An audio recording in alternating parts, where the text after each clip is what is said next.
ওই সমাধি ওই মেয়েটি বাবা ঘরের ভিতরে ঢুকে ঢুকে ঢুকে এমন জোরে জোরে কাঁদতে আরম্ভ করে দিল। মেয়েটির দুই চোখ দিয়ে পানি ঝরঝর করে ঝরতে লেগে গেল। বিশ্বের নবীর ডাকে কথা শোনার পরে মেয়েটি বজর নয় কান্না করে।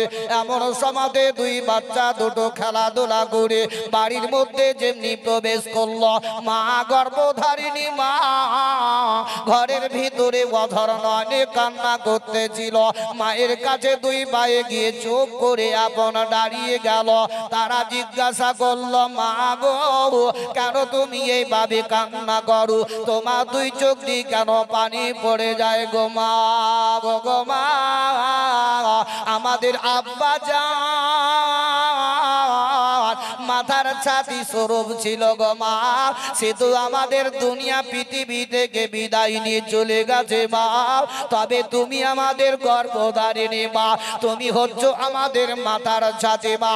তবে মা গো তুমিও যদি দুনিয়া থেকে বিদায় নিয়ে চলে যাও তবে আমাদের ছাতি স্বরূপ কে থাকবে গো মা? তবে একবার বলো মা কেন তুমি এইভাবে কান্না করো? তোমার দুই চোখ দিয়ে কেন পানি পড়ে যায় গো মা? ও গো মা আমরা সব কিছু বরদাস্ত করতে পারি গো মা, তবে তোমার চোখের পানি বরদাস্ত করতে পারি নাই। তবে একবার বলো মা কি জন্য তুমি ঘরের কোণে বসে বসে কান্না করো? মা গর্ভধারিণী মা দুই বাচ্চাকে সিনার মধ্যে লাগিয়ে দিয়ে তাদের দুই মুখে চুম্বন দিয়ে কাঁদতে লেগে গেল। মায়ের দুই চোখের পানি ঝরঝর করে ঝরে যায়। বাচ্চা দুটো বলে, মা গো এইভাবে আর কেঁদো না মা, আমরা আর সহ্য করতে পারি না। তবে একবার বলো মা। মা বলল, বেটা রে আজকে বিশ্বের নবী কুল কায়নাতের নবী জনাবে মুহাম্মদ রাসূলুল্লাহ সাল্লাল্লাহু তাআলা আলাইহি ওয়াসাল্লাম আজকে এলান করে গেছে যুদ্ধের ময়দানে যাওয়ার জন্য। তবে বেটারে আজকে যদি তোমার বাপ দুনিয়াতে বেঁচে থাকতো আমি তোমার আব্বাকে যুদ্ধের ময়দানে পাঠিয়ে দিতাম। তোমার আব্বা যুদ্ধের ময়দানে গিয়ে যদি শহীদ হয়ে যেত আর আমি শহীদের বিবি হয়ে যেতাম। জোরে বলো। ওই সমাধে বাচ্চা দুটো বলতে লাগলো, ওগো আমাদের গর্ভধারিণী মা, তবে একবার চোখের পানিটা বন্ধ করো গো মা। ওগো মা বিশ্বের নবীর নিকটে আমাদেরকে একবার নিয়ে চলো, নবী মুস্তাফার নিকটে গিয়ে আমরা ইজাজত নিব। ওগো মা গো আমার আব্বা দুনিয়াতে জগতে পৃথিবীতে আর বেঁচে নাই। ওগো মা তোমার মনের আশায় আজকে আমরা দুই ভাই পূর্ণ করব। শহীদের বিবির জায়গাতে তোমাকে শহীদের মা বলে আমরা খাড়া করব। বলে মা গো একবার আমাদেরকে নিয়ে চলো বিশ্বের নবী কুল কায়নাতের নবীর দিকে। তার মা জননী দুই বাচ্চা দুটোকে ধরে নিয়ে টুক টুক টুক টুক টুক টুক টুক টুক করে নবী মুস্তাফার দিকে রওনা হয়ে গেল। আল্লাহর নবী দয়ার মুস্তাফা আমার চুপ করে হুজরা খানায় বসে আছেন। এমন সমাধে ওই বেটি দুই বাচ্চাকে নিয়ে নবী মুস্তাফার সম্মুখে দাঁড়িয়ে গেল। মেয়েটির দুই চোখের পানি ঝরঝর করে ঝরে যায়। এমন সমাধে বিশ্বের নবী বললেন, বলে রমণী কেন তুমি আমার সম্মুখে সে কান্না করো? কারণটা কি বলো না কেন? মেয়েটি বলে, ইয়া রাসূলুল্লাহ ইয়া হাবিবাল্লাহ নবী গো আপনার নিকটে আমি একটি আরজি নিয়ে এসেছি। নবী আবার বললেন, কি বলবে বলো না কেন? তবে চোখের পানিটা বন্ধ করো। মেয়েটি বলল, ইয়া রাসূলুল্লাহ ইয়া হাবিবাল্লাহ নবী গো আমার স্বামী দুনিয়াতে পৃথিবীতে বেঁচে নাই, বহুদিন আগে মারা গেছে। তবে ইয়া রাসূলুল্লাহ আপনি এলান করেছেন ওই যুদ্ধের ময়দানে যেতে হবে, তাই ইয়া রাসূলুল্লাহ ইয়া হাবিবাল্লাহ নবী গো আমার স্বামী যদি বেঁচে থাকতো আমি যুদ্ধের ময়দানে পাঠিয়ে দিতাম। তবে আমার স্বামী না থাকার কারণে আপনি আমার দুই বাচ্চাকে ইজাজত দিয়ে দিন, আমি আল্লাহর ওয়াস্তে তাদেরকে যুদ্ধের ময়দানে পাঠিয়ে দিব। নবী গো আপনি ইজাজত দিয়ে দিন। বিশ্বের নবী আমার বাচ্চাদের মুখের দিকে তাকিয়ে তাকিয়ে দেখতে লাগলেন। আল্লাহর নবী দয়ার মুস্তাফা ওই বাচ্চাদের মুখের দিকে দেখতে দেখতে দয়ার নবীর দুই চোখ দিয়ে পানি পড়ে গেল। আল্লাহর নবী দয়ার মুস্তাফা আমার চোখ দুটো খুললেন। নবী মুস্তাফা আমার বললেন, ও রবারি আমি তোমার দুই বাচ্চাকে ইজাজত দিতে পারবো না, তুমি আপন ওয়াপস বাড়ি চলে যাও। বলে ইয়া রাসূলুল্লাহ ইয়া হাবিবাল্লাহ নবী গো আপনি আমার দুই বাচ্চাকে ইজাজত দিয়ে দিন। নবী আমার বললেন, শুনো তোমার বাচ্চা দুটো যদি শহীদ হয়ে যায় তবে আমি আল্লাহর দরবারে কি বলে জবাব দিব? এমন কি তারা যদি শহীদ হয়ে যায় তোমার কোল খালি হয়ে যাবে, এমন কি তোমার চোখের পানি বরদাস্ত করতে পারবো না, আমি তোমার দুই বাচ্চাকে ইজাজত দিব না। বাচ্চা দুটো কেঁদে কেঁদে কেঁদে কেঁদে কেঁদে বলে, ইয়া রাসূলুল্লাহ ইয়া হাবিবাল্লাহ নবী গো আমরা সব কিছু বরদাস্ত করতে পারি, তবে আমার মায়ের চোখের পানি বরদাস্ত করতে পারি না। ইয়া রাসূলুল্লাহ ইয়া হাবিবাল্লাহ নবী গো তবে আপনি আমাদেরকে ইজাজত দিয়ে দিন, আমার মায়ের মনের আশায় আমরা পূর্ণ করে দিব। বিশ্বের নবী কুল কায়নাতের নবী জনাবে মুহাম্মদ রাসূলুল্লাহ সাল্লাল্লাহু তাআলা আলাইহি ওয়াসাল্লাম বারবার বাচ্চার মুখের দিকে তাকান আর দু নবীর দুই চোখ দিয়ে পানি পড়ে যায়। এমন সবাদি বাচ্চা দুটো বলল, ইয়া রাসূলুল্লাহ ইয়া হাবিবাল্লাহ নবী গো আমার আব্বা যদি বেঁচে থাকতো, আমার আব্বা জান যুদ্ধের ময়দানে যেত, আর যুদ্ধের ময়দানে গিয়ে যদি শহীদ হয়ে যেত, আমার মা গর্ভধারিণী মা শহীদের বিবি হয়ে যেত। ইয়া রাসূলুল্লাহ আমার মায়ের মনের এটাই আশা শহীদের বিবি হওয়ার। তবে নবী গো শহীদের বিবির জায়গাতে আমরা দুই ভাইয়ে শহীদের মা বলে প্রকাশ্য করব। বলি ইয়া রাসূলুল্লাহ আপনি আমাদেরকে ইজাজত দিন, আমার মা গর্ভধারিণী মাকে আমরা শহীদের মা বলে কাল কাতারের ময়দানে খাড়া করব। জোরে বলো সুবহানাল্লাহ। এরকম কয়টা ছেলে আছে বলো? আছে ভাই? পারবে? আছে কি? আজকালকে তো মাকে তো আমরা ঠিকভাবে খেতে দেই না। একটা পরের মেয়েকে বউ সাজিয়ে যখন বাড়িতে স্ত্রী রূপে নিয়ে আসা হয় তখন আমরা কি করি? মা বাপকে পৃথক করে দিয়ে আলাদা ঘর তৈরি করে দিয়ে না দিই না, কাঞ্চারি দিয়ে একটা দরজা ফুটি দেওয়া হয়, তুমি ওই জায়গায় বসবাস করো। ছোট্ট থেকে তোমাকে নিয়ে মুখের খাবার বাদ দিয়ে তোমাকে খাইয়ে বড় করলো, আর একটা পরের মেয়েকে বিয়ে করে তুমি আজকে মা বাপকে ভুলে গেলে। তবে ভাই আমার বাপজিরা, আমার আসল হচ্ছে মা বাপ। আমরা যতই যাই করি, যতই আমরা নামাজ পড়ি, আমাদের আসল হলো মা বাপ। আল্লাহ তো বলেছে ওয়াবিল ওয়ালিদাইনা ইহসানাও, তোমরা মা বাপের প্রতি ইহসানি করো, মা বাপের পদতলেই জান্নাত আছে। জোরে বলো সুবহানাল্লাহ। ওই সমাধি আল্লাহর নবী দয়ার মুস্তাফা সাল্লাল্লাহু তাআলা আলাইহি ওয়াসাল্লাম ওই বাচ্চা দুটোকে ইজাজত যখন দিয়ে দিলেন, দয়ার নবী মুস্তাফা আমার হুকুম যখন দিয়ে দিলেন, মা গর্ভধারিণী মা ওই সমাধি বাচ্চা দুটোকে টুকটুক করে বাড়ির দিকে নিয়ে রওনা হয়ে গেল। আর বাড়িতে যাওয়ার পরে আহারে বাপজিরা ভাইরা মা বোনেরা আমার, ও দরদি মা জননীরা আমার, গর্ভধারিণী মা বাচ্চা দুটোকে সুন্দর করে সাজিয়ে দিয়ে দিল। হাতের মধ্যে দুই কানা ছোট ছোট তালুয়ার দিয়ে দিল। ওরে আমার কলেজার টুকরো, যাও যাও যাও, আজকে বিশ্বের নবীর ডাকে জিহাদে চলে বেরিয়ে যাও, বেরিয়ে যাও। যখনই এখন বাবা হুকুম দিয়ে দিল, বাচ্চা দুটো তালুয়ার নিয়ে মা জননীর নিকট থেকে টুকটুক টুকটুক করে বেরিয়ে চলে গেল।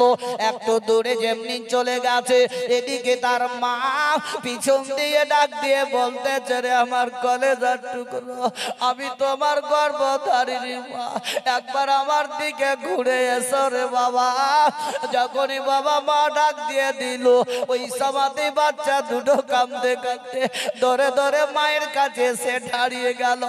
মা জননী আমার দুই বাচ্চার মুখে দুটো চুম্ব দিয়ে বলতে লাগলো, বাবা রে, আজকে কি আমার শেষ দেখা হয়ে গেল, আর কোনোদিন দেখতে পাবো না, আমি আর কোনোদিন আলাপ করতে পারবো না। ও আমার কলেজার টুকরো, আজকে আমার তোমাদেরকে দেখা শেষ হয়ে গেল।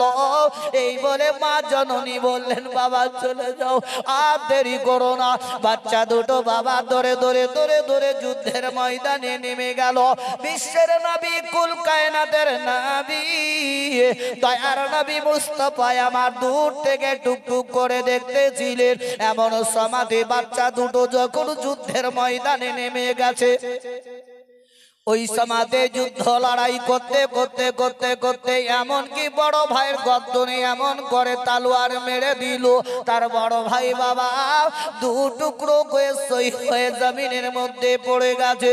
বিশ্বের নবী আমার দেখে, আর এদিকে ছোট্ট ভাইয়ের নজরটা যেমন পড়ে গেল, সঙ্গে সঙ্গে ওই ছোট্ট ভাই দৌড়ে দৌড়ে আসার পরে ওই মাথাটাকে দিয়ে তার বড় ভাইয়ের দেহর মধ্যে লাগিয়ে দিয়ে কেঁদে কেঁদে বলে, ও গো আমার বড় ভাই, তুমি আজকে আমার মা জননীর ওয়াদা পূর্ণ করে দিলে, শহীদের মা বলে প্রকাশ করে দিলে।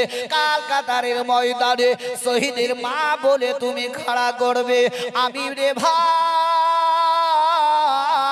যতক্ষণ পর্যন্ত যুদ্ধ করতে করতে আমি শহীদ না হব, আমি এ যুদ্ধ লড়াই বন্ধ করব না। চলে বলো, ঘুমাচ্ছেন নাকি? আপনাদের মটকাও শেষ? বিশ্বের নবীর ডাকে বাচ্চা দুটো যুদ্ধ লড়াই করতে করতে এমনকি সেই ছোট্ট ভাইও আপন শহীদ হয়ে গেলে। পড়ুন ইন্না লিল্লাহি, জোরে পড়ুন ইন্না লিল্লাহি ওয়া ইন্না ইলাইহি রাজিউন।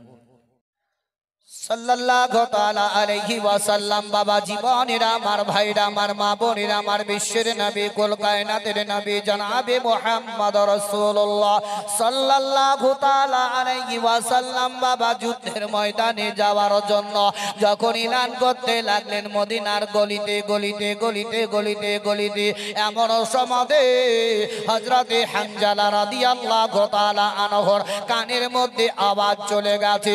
বিশ্বের নবীর অতি সকাল বেলাতে আওয়াজ যখন এলান করলেন, হযরতে হানজালা রাদিয়াল্লাহু তাআলা আনহুর কানে যেমনি আওয়াজ চলে গেছে, চট করে বাবা দরজাটা খুলে এমনকি বাইরে বাড়ি দাঁড়িয়ে দাঁড়িয়ে শুনতে আরম্ভ করে দিলেন। বিশ্বের নবী আমার এলান করে চলে গেলেন। হযরতে হানজালা রাদিয়াল্লাহু তাআলা আনহা একবার ঘরের ভিতরে যাচ্ছেন, একবার বাইরে চলে আসছেন। কেন নাকি হযরতে হানজালা রাদিয়াল্লাহু তাআলা আনহু বাবা এমনকি শরীরটা তার নাক নাপাক অবস্থায় ছিল। হযরতে হানজালা মনে মনে চিন্তা করলে, বলে আল্লাহ গো, এখন যদি আমি গোসল করতে লেগে যাই, হয়তো আমার গোসল করতে করতে দেরি হয়ে যাবে। আর ওই মুহূর্তে যদি বিশ্বের নবী যুদ্ধের ময়দানে শহীদ হয়ে যায়, তবে আমি আল্লাহ দরবারে রোজ হাসরের ময়দানে কি বলে আমি জবাব দিব? এবার কথা বুঝতে পারছেন? আমরা তো রাঢ়া দেশের লোক, মানে আমরা মুড়ি বেশি খাই সকাল বেলায়, আর আপনারা ছাতু খান বেশি, ওই লাগে বাগলি নাকি, তাই না? আমাদের দেশে তো এরকম হয়, রাড়হাড় বাগলি এই পাহাড় করছি, এটাই ভাই কি আপনারা সকাল বেলায় পেঁয়াজ কামড়িয়ে হয়তো ছাতু খান, আর আমরা সকাল বেলায় চা দিয়ে মুড়ি খাই, এইটাই ভাই। কিন্তু এখনকার লোক আর ছাতু খাই না, সব ভুলে গেছে কি ভাই, তাই না? আগে বহুত লোক ছাতু খেত। তোমার কথাগুলো বুঝবেন, আমি গোদা বাংলা দিবস করি ভাই, যেখানে যাই ইনশাল্লাহ মানুষকে বোঝাবার চেষ্টাটা করি। বিশ্বের নবী ডাকে হযরতে হানজালা রাদিয়াল্লাহু তাআলা আনহু ভাবলেন কি আমি যদি এখন গোসল করতে লাগি, হয়তো আমার শরীরটা নাপাক হয়ে আছে, গোসল করতে করতে করতে আমার সময় যদি লেগে যায়, আর ওই মুহূর্তে আমার বিশ্বের নবী যদি শহীদ হয়ে যায়, আমি আল্লাহর দরবারে কি বলে জবাব দিব? তাই বাপজিরা, ভাইরা, মা বোনেরা, আমার হযরতে হানজালা রাদিয়াল্লাহু তাআলা আনহু একবার ঘরের ভিতরে যায়, একবার বাইরে চলে আসে। তিনার বিবি সাহেব আপন ঘরের ভিতর থেকে বলতে আছেন, বলে স্বামী গো, কেন আপনি একবার ভিতরে বাইরে যাতায়াত করতেছেন, কারণটা কি বলুন না কেন? হযরতে হানজালা রাদিয়াল্লাহু তাআলা আনহু বললেন, বিবি রে, যার জন্য আজকে সারা জাহানকে সৃষ্টি করা হয়েছে, ওই বিশ্বের নবী আজকে ইলান করে গেলে যুদ্ধের ময়দানে যাওয়ার জন্য রে বিবি। যদি এখন আমি গোসল করতে লেগে যাই, হয়তো গোসল করতে করতে আমার সময়টা বেশি লেগে যাবে, আর ওই সময়টা যদি লেগে যায়, আর তার মধ্যে যদি আমার বিশ্বের নবী শহীদ হয়ে যায়, তবে আল্লাহর দরবারে হাসরের ময়দানে কি বলে আমি জবাব দিব? ওই সমাদে হযরতে হানজালা রাদিয়াল্লাহু তাআলা আনহুর বিবি বললেন, স্বামী গো, ও গো আমার মাথার মনি নয়নের তারা, আজকে আমার বিশ্বের নবী ডাক দিয়েছেন, দয়ার নবী মুস্তাফার ডাকে সাড়া দিতে হবে। এমন কি সাহাবী হানজালার বিবি ঘরের ভিতরে যাওয়ার পরে একখানা তলোয়ার বের করে তার স্বামীর হাতে দিয়ে বলতে লাগলেন, স্বামী গো, আপনাকে গোসল করতে হবে না, আপনি এই অবস্থাতে এই মুহূর্তে যুদ্ধের ময়দানে বেরিয়ে যান। জোরে বলুন, একটু জোরে বলুন। ঘুম তাড়িয়ে ঘুমাইল। হযরতে হানজালার বিবি সাহাবীদের কেমন ছিল মহব্বত নবীর প্রতি, আর ওই পৃথিবীর দুনিয়াতে যদি আজকে ওই সাহাবীদের মতো কিঞ্চিত পরিমাণ যদি নবীর প্রতি ভালোবাসার যদি দেখতে চান, তো আমাদের সুন্নি আহলে জামাতের লোকের মধ্যেই আছে। জোরে বলুন সুবহানাল্লাহ। কি ভাই, তাই কিনা বলো? নবীকে যদি ভালোবাসে পৃথিবীতে একমাত্র সাহাবীদের মতো, আমাদের হানফি জামাতের লোকই আছে, তারাই নবীকে ভালোবাসে। নবীর প্রতি ভালোবাসা রাখো। যে নবী ডাকে সারা সাহাবী হযরতে হানজালা এমনকি তলোয়ার নিয়ে ছুটতে আরম্ভ করলেন। ও আমার ভাইরা, বাপজিরা, মা বোনেরা আমার, হযরতে হানজালা রাদিয়াল্লাহু তাআলা আনহু বাবা যুদ্ধের ময়দানে যেমনি নেমে গেলেন, যুদ্ধ লড়াই করতে করতে করতে করতে করতে করতে করতে কত সাহাবী আপন শহীদ হয়ে গেল। এমনকি হযরতে হানজালা রাদিয়াল্লাহু তাআলা আনহু পর্যন্ত আর শহীদ হয়ে গেলেন। ওই সমাদে বিশ্বের নবীজি আমার সমস্ত সাহাবীদের দিকে দেখতেছিলেন, যুদ্ধ লড়াই করতে করতে এমনকি যুদ্ধ বন্ধ হয়ে গেল। আল্লাহর নবী বললেন সমস্ত সাহাবীদের লাশগুলাকে একটা একটা করে তুলে নিয়ে এসো। সমস্ত সাহাবীদের লাশগুলা বাবা তুলে নিয়ে আসা হয়ে গেল। আর এমনকি বিশ্বের নবী আমার বললেন ও আমার সাহাবীরা, তবে হযরতে হানজালা লাশটা কোথায় নিয়ে আসো? হানজালা লাশটা খোঁজার জন্য যখন ময়দানে নেমে গেলেন, একটা একটা করে লাশগুলা খুঁজতে লাগলেন, তবে হানজালার লাশ বাবা খুঁজে পাওয়া গেল না। সাহাবীরা বলে ইয়া রাসূলুল্লাহ, ইয়া হাবিবাল্লাহ, নবী গো, হানজালার লাশটা আমরা খুঁজে আর পাই না। বিশ্বের নবীজি বাবা তকটুক করে দেখতেছিলেন। এমন সমাধে আসমানের দিকে যখন আল্লাহর নবী দয়ার মুস্তাফা তাকিয়ে দেখলেন, দেখতে আছেন হযরতে হানজালা রাদিয়াল্লাহু তাআলা আনহর ওই লাশটাকে হাউজে কাউসারের পানি দিয়ে আল্লাহর ফেরেশতারা আস্তে আস্তে নিচে আনতেছে। জোরে বলুন। তাহলে কেমন সাহাবী ছিলেন কি হযরতে হানজালা লাশটাকে সাহাবী ফেরেশতারা নিয়ে গেলেন, আর ফেরেশতারা হাউজে কাউসারের পানি দিয়ে তাকে গোসল দিয়ে নিয়ে চলে আসছেন। নবী আমার মুচকি মুচকি হাসছেন। জোরে বলুন সুবহানাল্লাহ।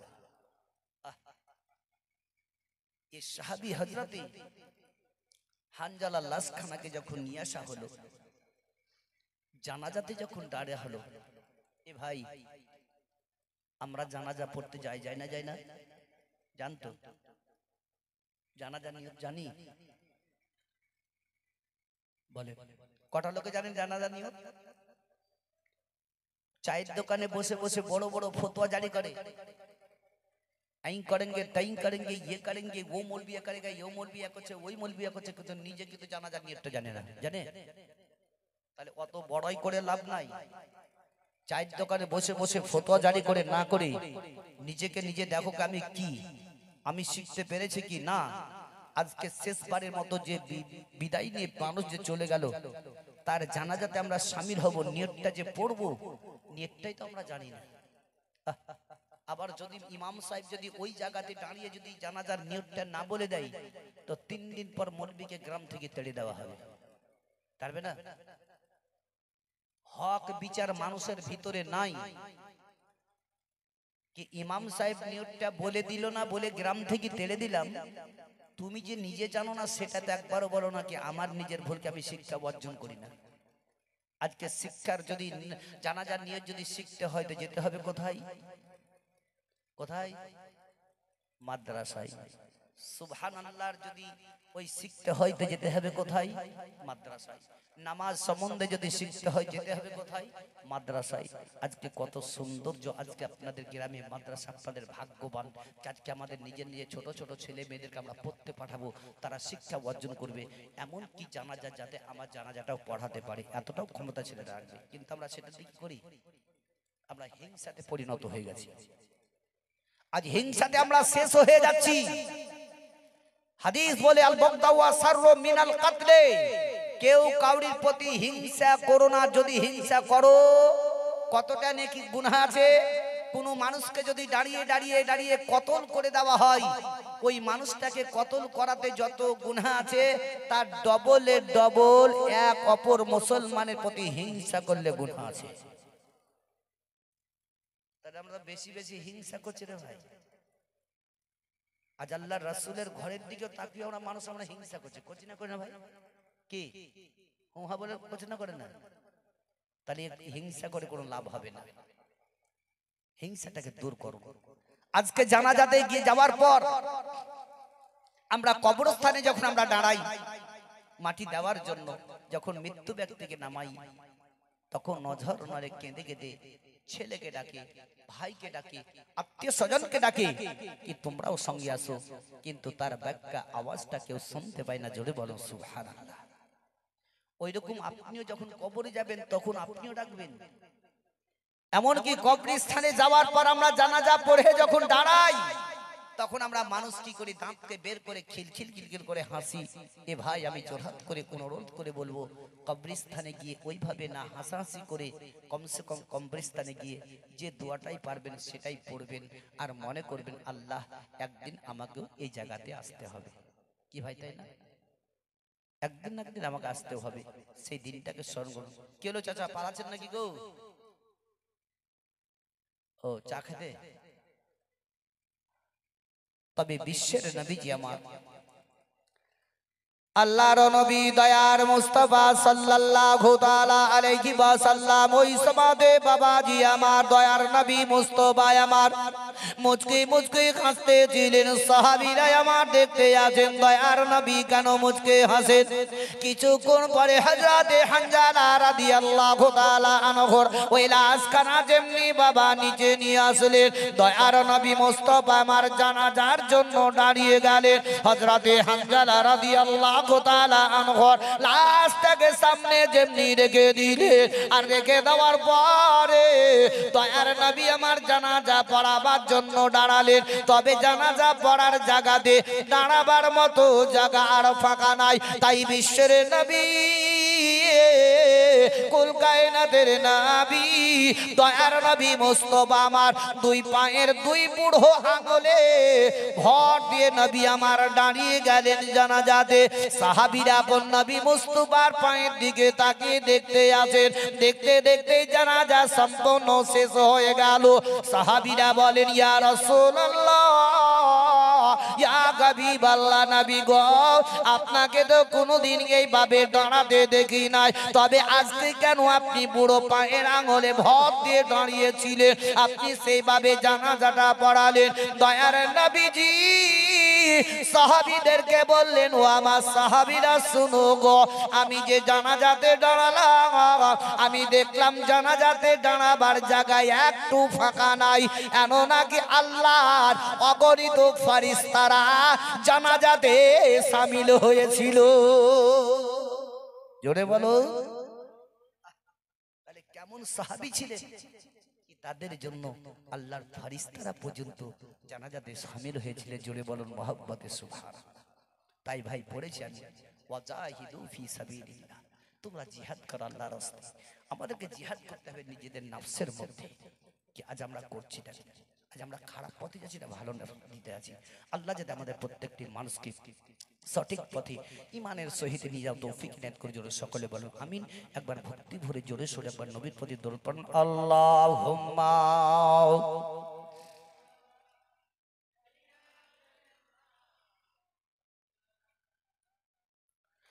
ওয়া আলা আলি সাইয়্যিদিনা সাল্লাল্লাহু আলা মুহাম্মাদিন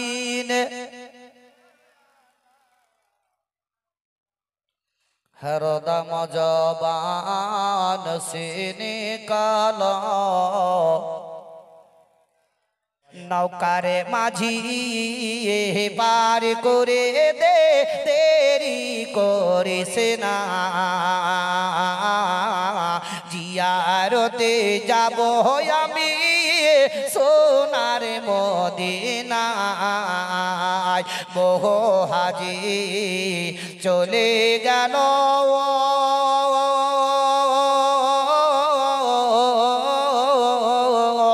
আমায় সমক দিয়া, এত কেঁদে ডাকলাম তবু চাইল না ফিরিয়া। গরিব বলে আমায় তারা সঙ্গে নিল না।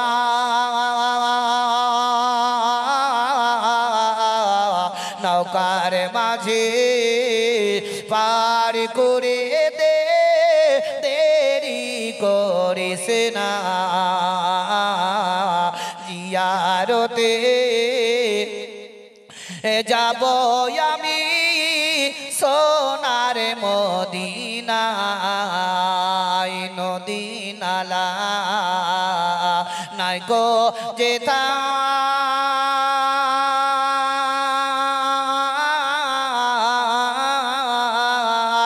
নাইকো গাছের ছায়া তবু প্রাণের উতুলে গোটে আমার নবীর দাসের মায়া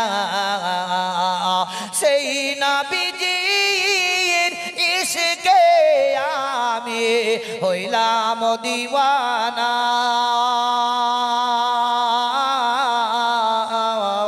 নৌকার মাঝি পারি করে দে দেরি করিস না জিয়ারতে যাব আমি সোনার মদিনায় রওজা পাকে সালাম দিয়ে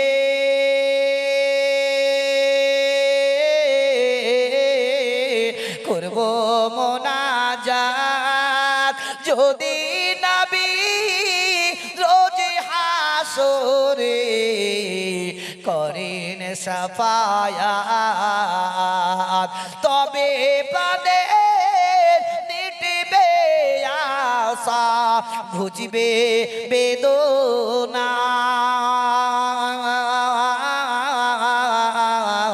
নৌকার মাঝি পারি করে দে দেরি করিস না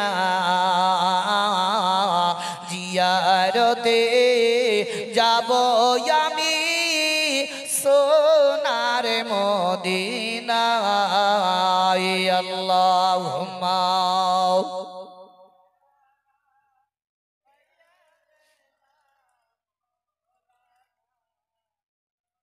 وعلى آله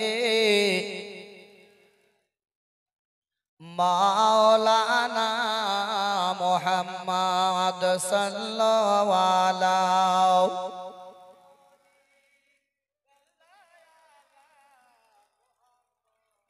हर दम ज़बान से निकालो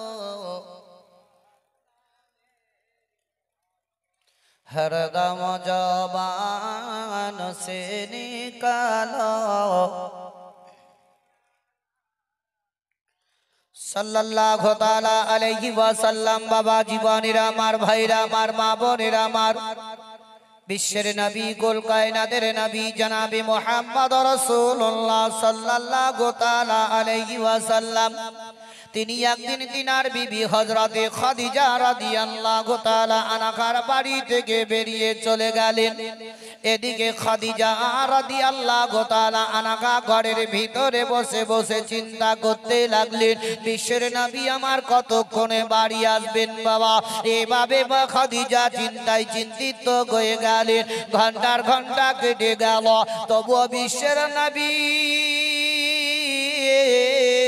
বাড়ি যখন এলেন না হযরতে খাদিজা রাদিয়াল্লাহু তাআলা আনহা ওই সমাদে বিশ্বের নবীর দিকে লক্ষ্য করে কান্না করতে লেগে গেলেন খাদিজার মনটা বাবা ছটফট করতে লেগে গেল খাদিজা রাদিয়াল্লাহু তাআলা আনহার দুই চোখের পানি ঝরঝর করে ঝরে যায় এমন সমাদে খাদিজা তিনার বেটি হযরতে ফাতেমা যোহরা রাদিয়াল্লাহু তাআলা আনহাকে ডাক করলেন বললেন বেটি ফাতেমা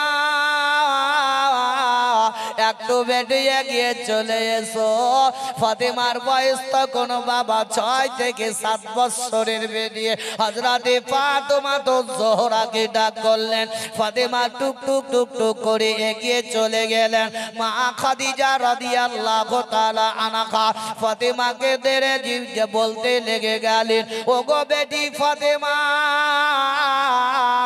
তোমার আব্বা বাড়ি থেকে বেরিয়ে গেছে তবে এখনো পর্যন্ত কেন আসছেন না গো ফাতেমা তবে একটু তুমি বাড়ি থেকে বেরিয়ে যাও তোমার আব্বার খবরটা নিয়ে আসো না কেন হযরতে খাদিজার চোখের পানি দেখে ফাতেমার সহ্য করতে পারলেন না ফাতেমা দুই চোখের পানি ঝরঝর করে ঝরে যায় হযরতে ফাতেমা যোহরা রাদিয়াল্লাহু তাআলা আনহা তিনি বাবা কাঁদতে কাঁদতে রাস্তা ধরে নিয়ে চলতে লাগলেন। ফাতেমা একটু দূরে আগে চলে গেলেন। ফাতেমা দেখছেন তো একটা লোক বাবা পাগলের মতো গেটে গেটে চলে আসতেছে।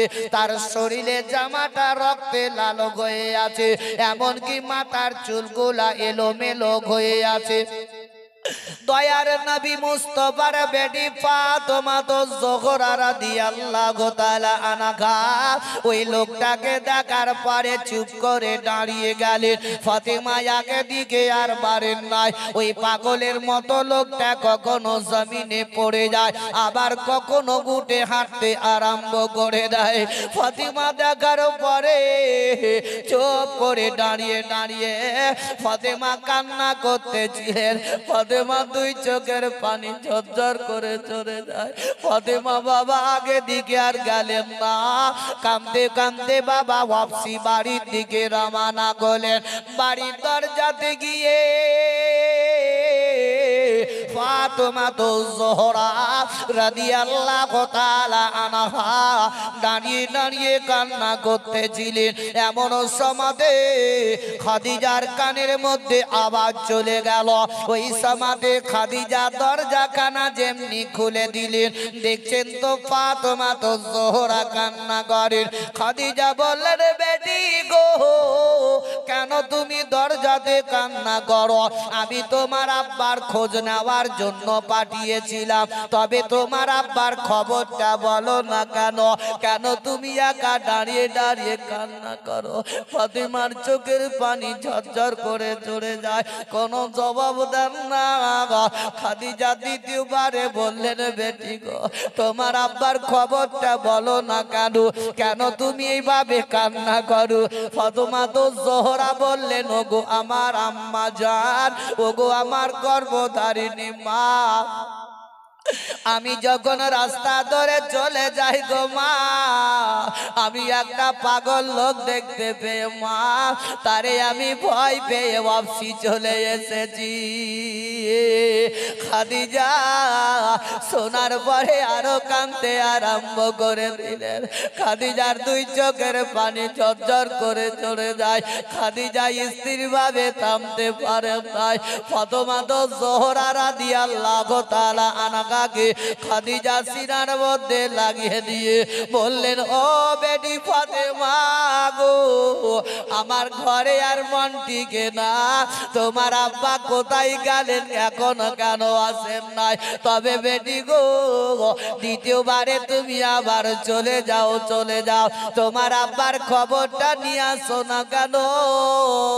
ফাতেমা তো জোহরা রাদিয়াল্লাহু তাআলা আনহা কাঁদতে কাঁদতে বাবা দ্বিতীয়বারে রাস্তা ধরে যখন চলতে আরম্ভ করে দিলেন, ফাতেমা বাবা একটু দূরে যাওয়ার পরে ওই পাগলের মতো লোকটাকে দেখে আবার চুপ করে দাঁড়িয়ে গেলেন আর জমিনের মধ্যে পড়ে আছেন। ফাতেমা তো জোহরা বাবা ওয়াপসি যেমনি মুখটাকে ফিরিয়ে বাড়ির দিকে চলে যাবে, এমন সমাতে ওই ব্যক্তি বাবা পিছন থেকে ডাক দিয়ে বলেন, ও ফাতেমা, তুমি ভয় পাবে না, পাবে না, আমি কোনো পাগল নই গো, আমি হচ্ছি তোমার আব্বা, আমি বিশ্বের নবী আছি। একটু জোরে বলো। নবী পড়ে আছে, নবীর কি কষ্ট, নবীর প্রতি কি অত্যাচার করেছে। আজ আমরা সেই নবীর উম্মত। আজ যদি নবীর প্রতি আমাদের মহব্বত থাকতো, আজ আমাদের চোখ দিয়ে ভাই পানি আসতো। কি নবী আমাদের জন্য কি করেছে। আজ মা জননীরা আমার বিশ্বের নবীর বিবি হযরত খাদিজা রাদিয়াল্লাহু তাআলা আনহা, এ ভাই একটু বাড়াও ভাই, কমই দে, তখন কমই দিলে। Hello hello hello. তবে তো খাদিজা রাদিয়াল্লাহু তাআলা আনহা তিনি কাঁদছেন তিনার স্বামীর জন্য। আমার মা বোনদেরকে বলবো, ও মায়েরা আমার, তোমাদের স্থান আল্লাহ যদি দিয়েছে স্বামীর সিনাতে দিয়েছে, জোরে বলো সুবহানাল্লাহ। মায়েদের স্থান কোথায়? স্বামীর সিনাতে। বলে কেমন করে? বলে হযরতে আদম আলাইহি ওয়াসাল্লামের বিবি মা হাওয়াকে যখন তৈরি করা হয়, কোথা থেকে করা হয়েছিল? বাম পাশিল্লির এই হাড্ডি থেকে হাওয়াকে তৈরি করা হয়েছে। তার জন্য মেয়েদের স্থান হচ্ছে স্বামীর সিনাতে। জোরে বলেন সুবহানাল্লাহ। এরা কিন্তু সেই স্থানটা দিতে জানে না। আজকে মায়েরা সেরকম হাদিস কোরআন যদি সেরকম যেভাবে জালসা মিরাদিরা শুনে বেড়ায়, তারা যদি একটু একটু পরিবর্তন হয়, তবে দেখবেন ইহকাল পরকালেও তারা লাভবান হয়ে যাবে। কি ভাই, হবে না? আজ বলছে পর্দার ভিতরে আমরা ঢুকে ঢুকে জালসা শুনবো, আমরা পর্দাশীল নারী বলছে না, বলে না? এই কি তাই না? পর্দার ভিতরে আমরা বসে বসে জালসা শুনবো, কিন্তু পর্দার ভিতরে যেমন বসে বসে জালসা শুনছো, শোনার পর দিনের বেলাতে পর্দার মতোই ঘুরে বেড়াও, তবেই তো না তো বেপর্দা হয়ে গেলে ঘুরে বেড়াও। বলো, সকাল হলে মাথায় কাপড় থাকে না, পিঠে কাপড় থাকে না, কি বলো? তাহলে পর্দা কি করে হলো? কি শিখলে তুমি? একটু আগে আপনাদের এখানে কমিটিদেরকে এবং আপনাদের মাদ্রাসার শিক্ষকদেরকে বলো, ভাই যদি জালসাই ভাবে বাঁচাতে যদি হয়, তো মেয়ে ছেলেকে ওইখান থেকে নিয়ে এইখানে বসাবার চেষ্টাটা করো। তো কিছু কিছু মেয়ে ছেলে বলছে যাবো না, আমরা পর্দা দিয়ে থাকবো। বাপরে পর্দা নাকি? আমি ভাই কাউকে পরবাই করে কথা বলি না, যেটুকু বলি ভালো করে কথা বলি চলে যায়। সেরকম আজকে এই জায়গাতেই যদি বসে থাকতো, তাহলে মানুষের জালসাটা তো ভালো বলো। তারা দূরে দূরে বসে আছে। থাকো তোমরা পর্দার মতোই থাকো, কিন্তু পর্দা প্রত্যেক দিনই করো, তবে এটা ভালো লাগবে। আর জালসা শুনলা খুব ভালো লাগলো, সকাল বেলাতে উঠে তোমার পিঠে কাপড় নাই, মাথায় কাপড় নাই, বড় বড় হাতে মোবাইল নিয়ে, এই যে আমার ভাইরা, বাপজিরা, মা বোনেরা আমার,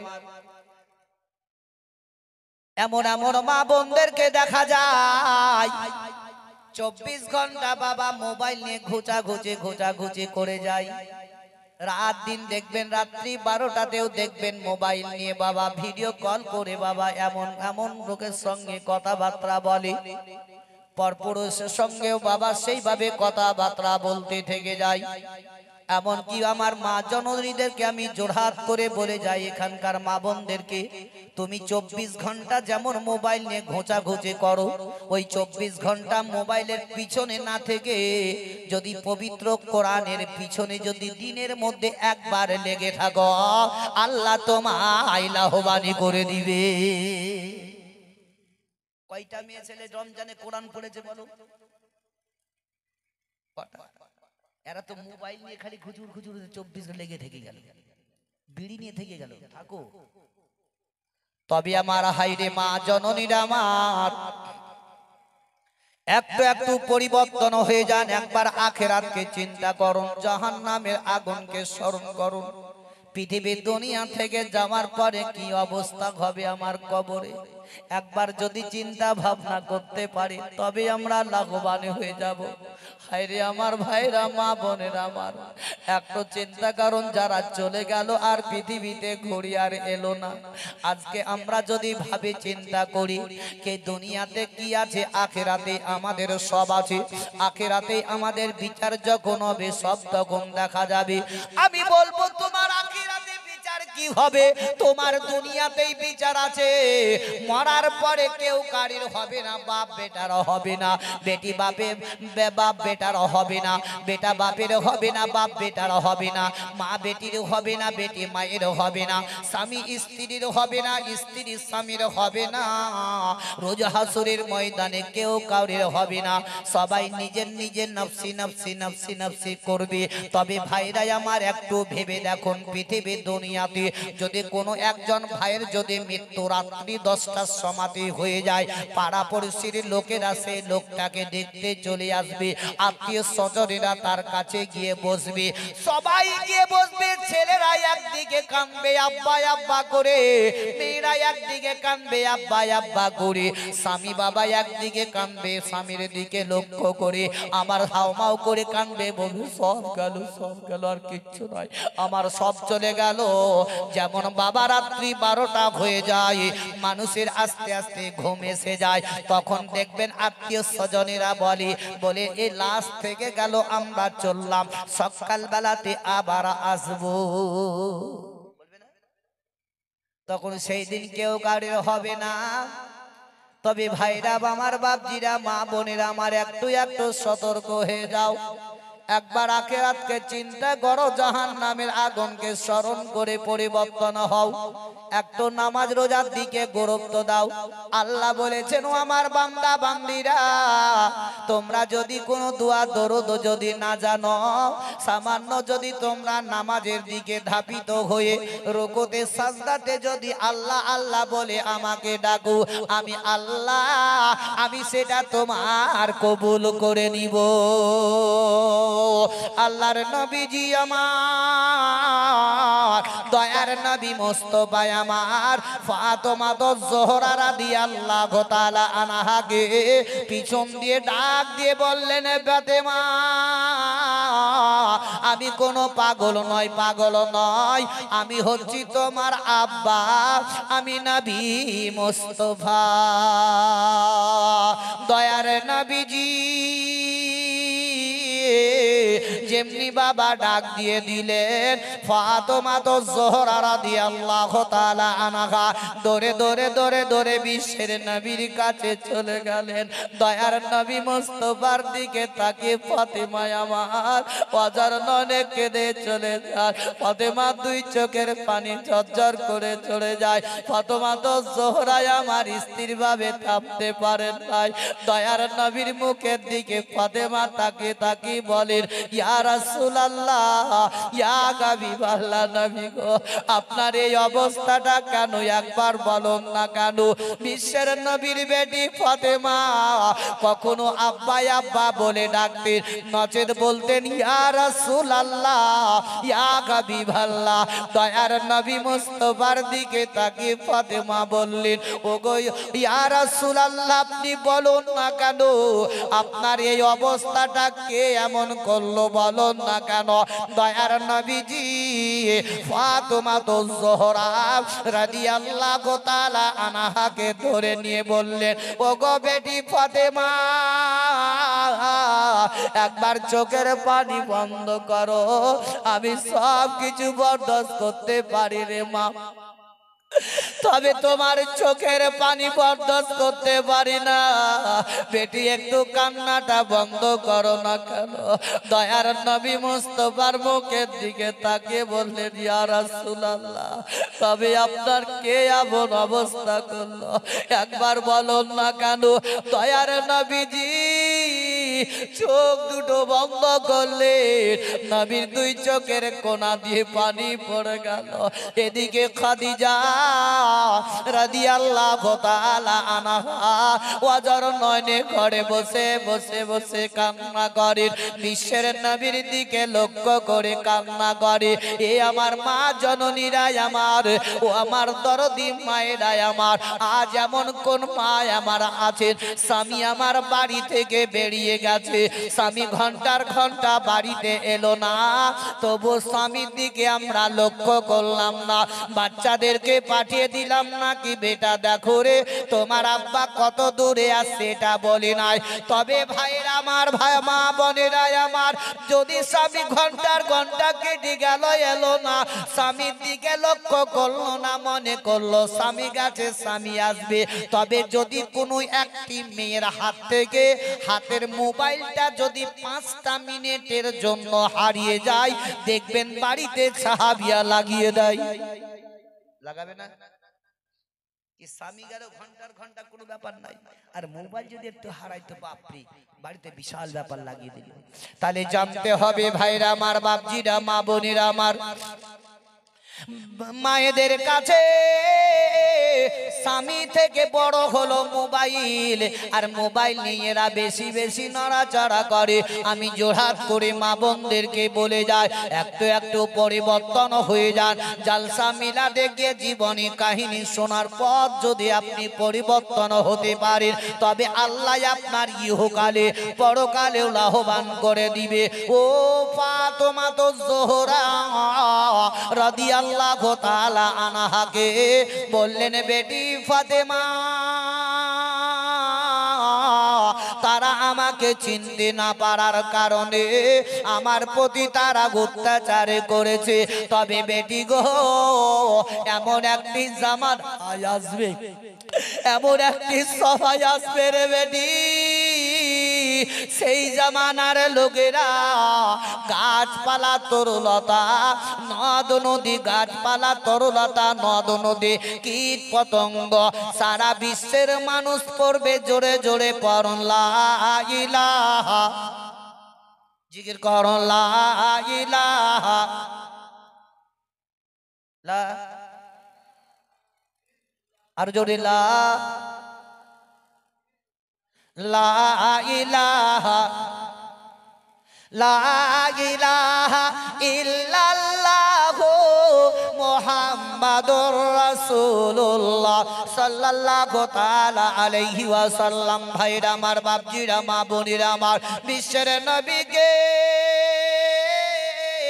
ফাতেমাতুজ জোহরা রাদিয়াল্লাহু তাআলা আনহা টুক টুক টুক টুক টুক টুক করে বাড়ির দিকে নিয়ে চলতে লাগলেন।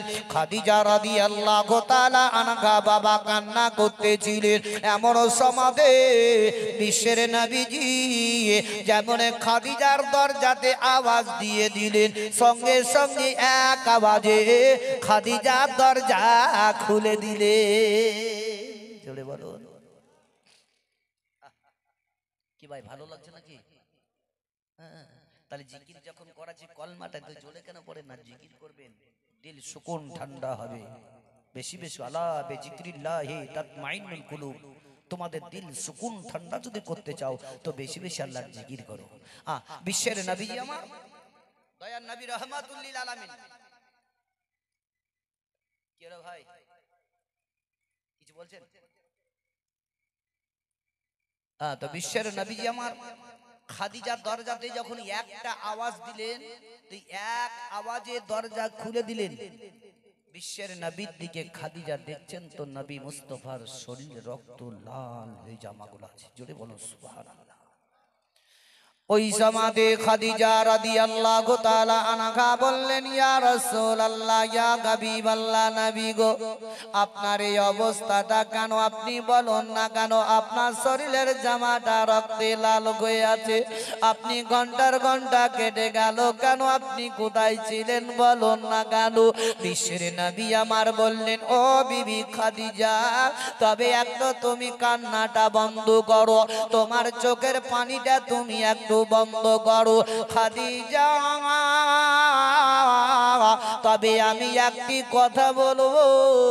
বলে, এমন কি কথা বলবে খাদিজা? বলো না কেন? বলে, ইয়া রাসূলুল্লাহ, ইয়া হাবিবাল্লাহ, ইয়া রাসূলুল্লাহ, ইয়া হাবিবাল্লাহ, আপনার এই অবস্থাটা কেন বলুন? নবী আমার বললেন, খাদিজা, তবে তোমার একটি কথা জিজ্ঞাসা করব। খাদিজা বললেন, বলুন না কেন? বলে, তোমার বাড়িতে আমি যখনই এসেছি একটা আওয়াজ দিলে পরে তুমি দরজাটা খুলে দাও, দ্বিতীয় দরজাতে আওয়াজ আমার দিতে হয় না। তবে কি তুমি 24 ঘন্টা আমার জন্য দরজাতে দাঁড়িয়ে থাকো? খাদিজা বলছেন, ইয়া রাসূলুল্লাহ, একটার পরে যদি দ্বিতীয় আওয়াজ আপনি আমার দরজাতে দেন, ওই দ্বিতীয়র আওয়াজটা আমি আল্লাহর দরবারে কি বলে জবাব দিব, তার জন্য আমি 24 ঘন্টা আপনার জন্য দরজাতে দাঁড়িয়ে থাকি। জোরে বল সুবহানাল্লাহ। খাদিজাকে নবী বলছেন, এ খাদিজা, তুমি যে আমার জন্য দাঁড়িয়ে থাকো 24 ঘন্টা, তবে তোমার শরীরে কি ব্যথা হয় না? খাদিজা বলছেন, ইয়া রাসূলুল্লাহ, আমার শরীরে ব্যথা হয়, কষ্ট হয়, তবে আপনি যখন আমার দরজাতে আসেন, আপনার পবিত্র চেহারা দেখতে গেলে আমার শরীরের সমস্ত বেদনা দূর হয়ে যায়। আর আজকালকার নারীরা, আজকালকার মা বোনরা, স্বামী যদি ধরেন রাত্রে কোথাও গেল, রাত 10টা 11টা যদি হলো, আসতে বাড়ি আসার পরে যদি বলে, রহিমার মা দুটো ভাত গুলা দিস তো, তুমি খুলি খাও, বলে না? ও আর উঠবে না, বলে তুমি খুলি খেয়ে নাও। বলো, এখনকার নারী ওই জন্য বলে হাদিস থেকে কোরআন দিয়ে প্রমাণিত আছে কি মেয়েদের জান্নাত যদি বলেন তো স্বামীর পদতলে।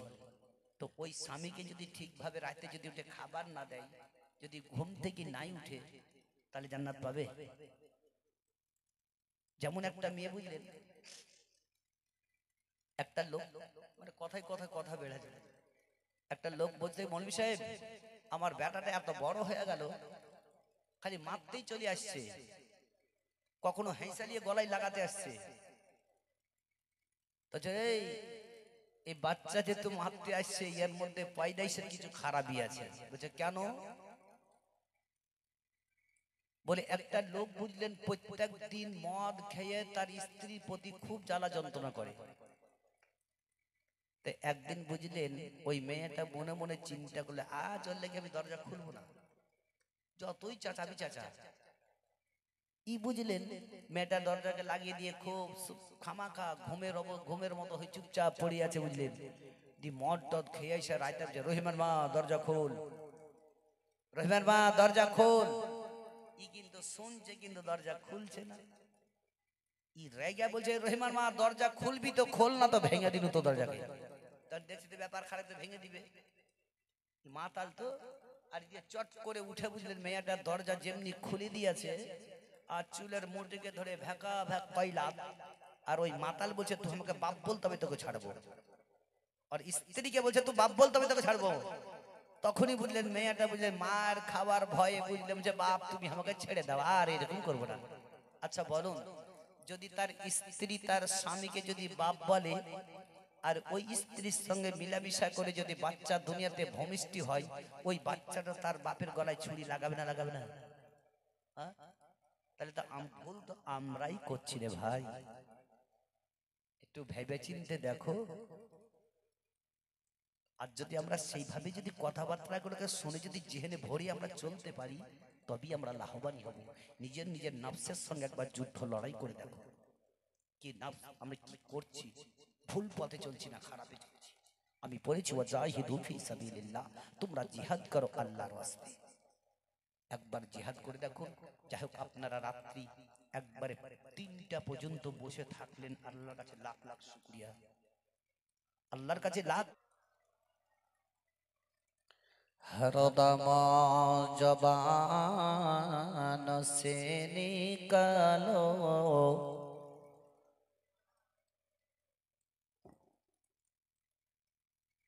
হরদম জবান সে নিকালো,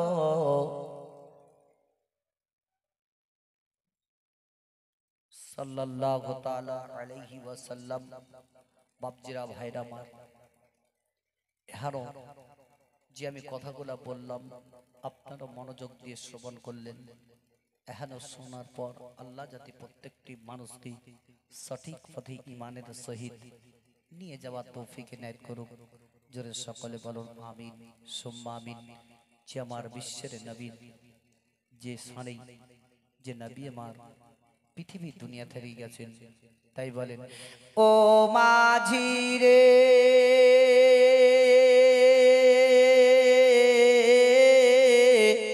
আমায় নিয়ে চলো মদিনায়,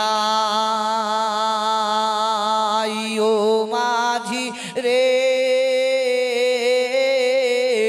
আমায় নিয়ে চলো মদিনায়, এ দেশে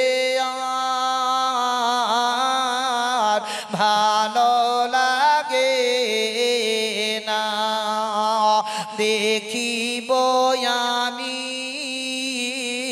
মদিনার গলি, চুম্বকিয়ে রোজার জাঙালি মিটাবো মিটাবো মনের বাসনা, আমায় নিয়ে চলো মদিনায়। থাকি তো যদি দুইটি ডানা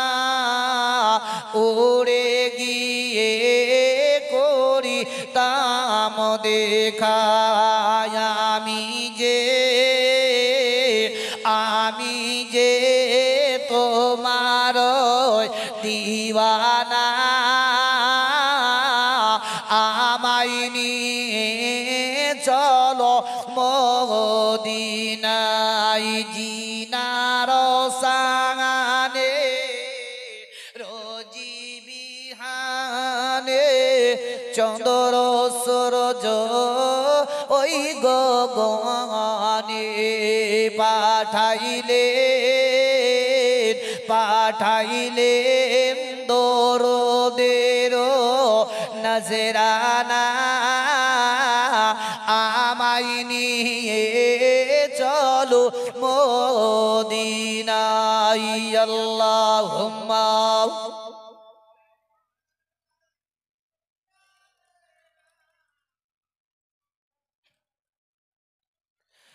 وعلى آل سيدنا সাল্লাল্লাহু তাআলা আলাইহি ওয়াসাল্লাম। ও বাবা জীবনেরা আমার ভাইরা আমার, বিশ্বের নবীর একজন সাহাবী বাবা, যার নাম হলো হযরতে বেলাল রাদিয়াল্লাহু তাআলা আনহু। তার বয়স যখন বাবা 7 থেকে 8 বছর বয়স হয়েছিল। এই ওরা তো মোবাইল বালাদেরকে না দেখে আমাদেরকে দেখান। হযরতে বেলাল রাদিয়াল্লাহু তাআলা আনহুর বয়স 7 থেকে 8 বছর যখন বয়স হলো, তার গর্ভধারিণী মা বেলাল রাদিয়াল্লাহু তাআলা আনহুকে এমন কি বাবা ছাগল চরাতে জঙ্গলে যখন পাঠিয়ে দেওয়া হলো, ওই বেলাল জঙ্গলে ছাগল চরাতে গিয়ে বাবা একা একা মনে মনে চিন্তা করতে লাগলেন। বলে আসমানকে তৈরি করলো, জমিনকে কে সৃষ্টি করেছে, গাছপালা তরুলতা নদ নদীকে তৈরি করেছে। বেলাল ওই সমাতে চিন্তায় চিন্তিত হয়ে গেলেন। এমন সমাতে বেলালের কানে বাবা কলমার ধ্বনি আওয়াজ আসতে লাগলো। আর বেলাল মনে মনে করলেন, যদি এখনো পৃথিবী দুনিয়াকে যদি সৃষ্টি করেছে একমাত্র আল্লাহ সৃষ্টি করেছে। জোরে বলুন। বেলাল কয় বছরে? 7 থেকে 8 বছর বয়স। ওই বেলাল বাবা জঙ্গল থেকে বাড়ি আসার পরে বেলাল রাদিয়াল্লাহু তাআলা আনহু তার মা জননীকে বলতে লাগলো, বলে মা গো, আমি একটি কথা জিজ্ঞাসা করব। বলে বেটা কি বলবে বলো না কেন? বলে মা আমাদেরকে কে তৈরি করেছে? গাছপালাকে তৈরি করেছে, জমিন ও আসমানকে কে তৈরি করেছে মা? বলে বলো মা, একবার বলে দাও। বেলালের মা ওই সমাতে বেলালকে বলতে লাগলো, বেলা বেটা বেলাল রে, তবে আমাদের বাদশাহ যার নাম হলো উমাইয়া, আর উমাইয়াই আমাদেরকে সৃষ্টি তৈরি করেছে। পরন নাউজুবিল্লাহ।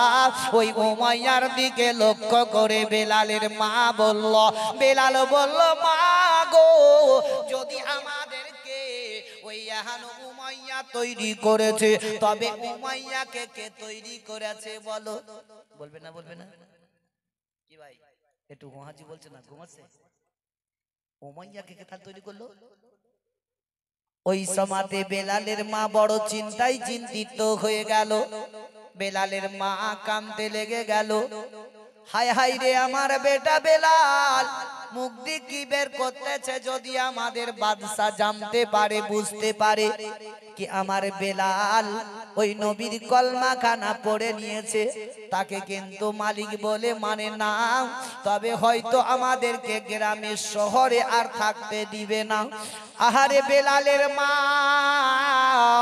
ওই সমাতে বেলালকে ধরে নিয়ে উমাইয়ার বাড়িতে চলে গেল। আর উমাইয়াকে বেলালকে বাবা বাবা বিক্রি করে দেওয়া হলো। উমাইয়ার মা টাকা নিয়ে বাড়ি চলে গেল। বেলালের মা অতি গরিব ছিল, ওই বেলালকে বিক্রি করে দিয়ে যেমনি চলে গেল, উমাইয়া ওই সমাতে বেলালকে বাবা ছাগল দিয়ে মাঠে চড়াতে পাঠিয়ে দেওয়া হলো। আর অন্যান্য রাখালগুলা ছিল, রাখালগুলাকে বেলাল ডেকে বলতে লাগলো, ঘরে শোনো রে, আমাদেরকে কে তৈরি করেছে, গাছপালাকে তৈরি করেছো বলতে পারো বলো। ওই রাখালেরা বলল, বেলাল আমাদের বাদশা উমাইয়া করেছে। বেলাল বলছে, না না, এটা হতে পারে না। আর যদি আমাদেরকে তৈরি করেছে একমাত্র স্বয়ং আল্লাহ তৈরি করেছে। ওই রাখালেরা উমাইয়ার কাছে যেমনি খবর জানিয়ে দিল, উমাইয়া বেলালকে ডাক করলো, বলে, বেলালে রে, বলে তুই কি বলতে চাইছি বল না কেন। বলে, আমাদেরকে কে তৈরি করেছে? উমাইয়া বলতেছে, আমি করেছি। বলে, না। বলে, তোমাকে কে তৈরি করেছে? বলে, আমি তৈরি হয়েছি। বলে, এটা সম্পূর্ণ ভুল কথা, যদি সৃষ্টি করেছে একমাত্র আল্লাহ করেছে। বেলালের কানে ওই কলমার ধ্বনির আওয়াজটা যখন আসতেছিল, বেলালকে উমাইয়া বলল, বেলাল রে, তুই ওই নবীর কলমাটা ছেড়ে দে, নচেৎ তোর প্রতি অত্যাচার করা হবে। বেলাল বলল, না না না, আমার যতক্ষণ পর্যন্ত নিঃশ্বাস থাকবে আমার ওই নবীর কলমা মুখ দিয়ে বের হতেই থাকবে। হাইরে কাঞ্চুস রে ভাই, জোরে নাই সুবহানাল্লাহ, ঘুমার হইল। আর যতই করো রে বাপজিরা আমার, উমাইয়া বলল, বেলাল শোনো রে, বেলাল এখনো তুমি কলমা ছেড়ে দাও, ছেড়ে দাও। বলে, না না, আমি কলমা ছাড়বো না, আমি নবীর কলমায় পড়তে থেকে যাব। ওই সমাদে বেলাল তাদের রাখালদেরকে বলে দিল, ওরে বেলালকে নিয়ে ওই মরুভূমিতে চলে যাও, চলে যাও, ফুটবল খেলার মতো করে খেলতে থেকে যাও, যাও যাও। আর যখন বেলালের শরীরের চামড়া ফেটে ফেটে ফেটে ফেটে যাবে, তখন তার শরীরের নমক দিয়ে দিবে, নুন ভরে দিয়ে দিবে, তখন হয়তো বেলাল নবীর কলমা ছেড়ে দিবে। বেলালকে মরুভূমির বালিতে নিয়ে যাওয়া হলো, তাকে ফুটবলের মতো করে খেলতে আরম্ভ করলো। বেলালকে যখন অত্যাচার শুরু করলো, আমাদের দেশের বাপজিদেরকে, বাপদেরকে, মা বোনদেরকে যদি মারা হয়, তখন বলবে, বাপ বাপ মইলাম মইলাম, বলবে না? কোন স্ত্রীকে যদি স্বামী মারে, বাপ মইলাম, আর বাঁচবো না, আর ভাত খাবো না, বাপ আর থাকবো, করবে না? করবে না? তখন বাপ বাপ বাপ বাপ বাপ বাপ করে যাবে, আমি আর থাকবো না, চলবো বাপের বাড়ি, আমি মার খেতে আর পারবো না। হাইরে বেলাল নবী মুস্তাফার প্রেমে পাগল হয়ে, আর বেলাল যত বেলালকে মারে, আর ততই বেলাল পড়ে লা ইলাহা, জোরে পড়ো লা ইলাহা, লা ইলাহা ইল্লাল্লাহু মুহাম্মাদুর রাসূলুল্লাহ সাল্লাল্লাহু তাআলা আলাইহি ওয়াসাল্লাম। আমার ভাইরা, বাপজিরা, মা বোনেরা আমার, ও আমার দরদি মা জননীরা আমার, এদিকে বেলালের প্রতি যা অত্যাচার শুরু হলো, শরীরের মধ্যে বাবা নমক দিতে আরম্ভ করলো।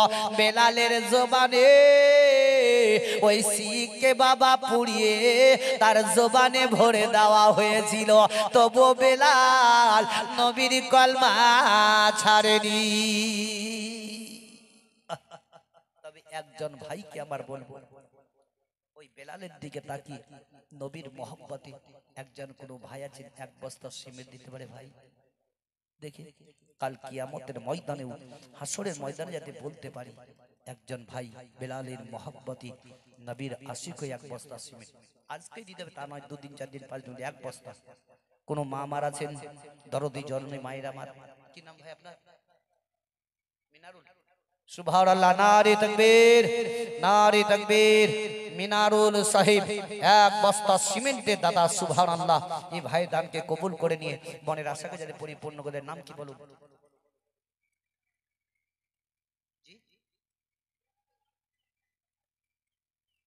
এখানকার কমিটি গুলাই সেই ফুটা ঢোল, তাই না? বাস্তবত ফুটা ঢোল যাকে বলা হয় না, ঢোল ফুটা মারলে কিছু হয় তো কমিটিরাও সেইখানে, কেউ হইলে কমিটিও নাই। আর কোনো আমার বলবো আমার মাদ্রাসার মৌলবীদেরকে বলো কে ভাই আমি তো চিনি না, নাম একটু বলে হয়তো ওই বাবজি আমার এক বস্তা সিমেন্ট, জোরে বলো সুবহানাল্লাহ, নারী তাকবীর, নারী তাকবীর, নারী রিসালাত। ওই ভাই আমার এক বস্তা সিমেন্ট দিয়েছেন, আল্লাহ তার দানকে কবুল করে তার মনের আশা যাতে পরিপূর্ণ করে দেয়। যদি খাতা কলম থাকে তো লিখে নিতে পারে, পরে তখন আর বলবে না কে দিলে করবো নাকি। মৌলবীরাও ঘুমিয়ে গেছে মনে হয়। তো যাই আমার কোন দরদি মা জনেন আমার আছেন, মায়ের আমার কোন একজন মা আমার দরদি আমার আখেরা থেকে দিয়ে চিন্তা করে বেলাল যদি কোনো মায়ের সন্তানের নাম থাকে তো ওই মাকে আমার বলবো বেলালের মা এক বস্তা সিমেন্ট দিয়ে পাঠাও। ও দরদি জননী মা আমার নবীর মুস্তাফার মোহাব্বতে বলি বেলালের দিকে তাকিয়ে যেমন সাহেব বলে শুনেন যদি বেলালের ওই ঘটনা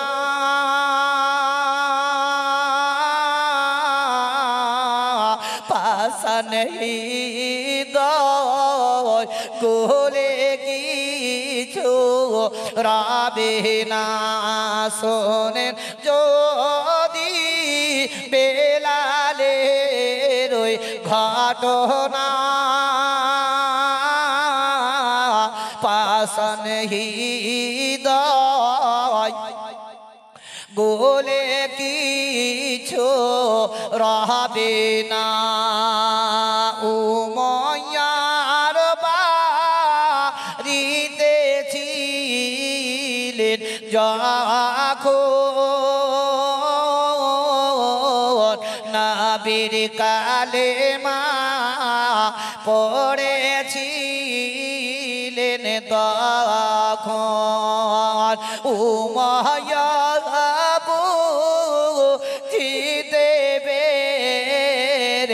দিবানা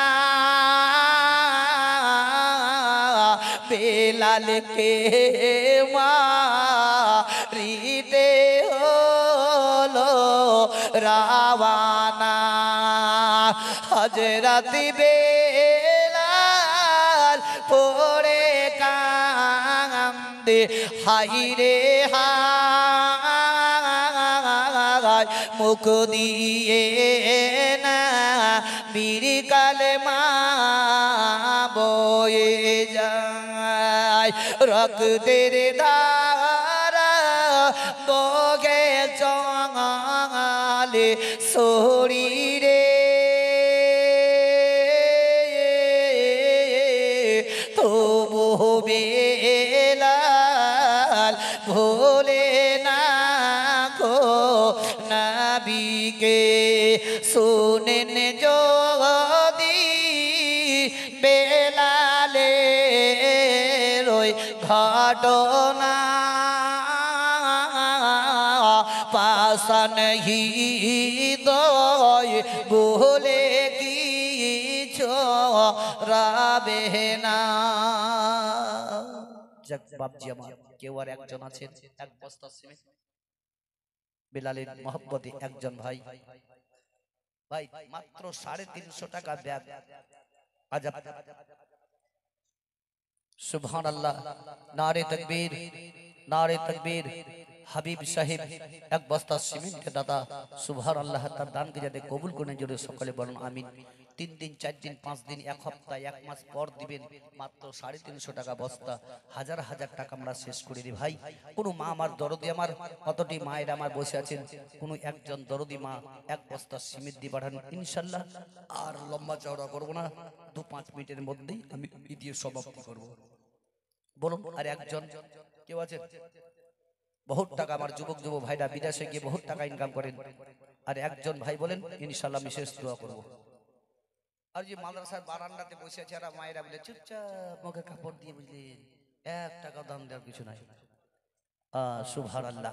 জব্বার সাহেব এক বস্তা সিমেন্ট, সুবহানাল্লাহ, নারে তাকবীর, নারে রিসালাত। জব্বার সাহেব এক বস্তা সিমেন্টের দাতা। তবে এখানে কেউ একজন নাই, সব তো মোবাইলে মোবাইলে চলে আসছে। তবে একজন ভাই আছেন কেউ? এই বাইদুল বিশ্বাসের মা এক বস্তা সিমেন্ট, সুবহানাল্লাহ, নারে তাকবীর, নারে তাকবীর, নারে রিসালাত। যে মা আমার এক বস্তা সিমেন্ট দিয়েছেন আল্লাহ রাসূলের ঘরের দিকে তাকিয়ে, আল্লাহ তার দানকে কবুল করে নিয়ে তার মনের আশাকে যাতে পরিপূর্ণ করে দেয়। জোরে সকলে বলুন আমিন। আমিনও মুক্তি পারে না রে বাপ, আর নাই, সব জোর শেষ। তো যাই হোক, আর বলবো না।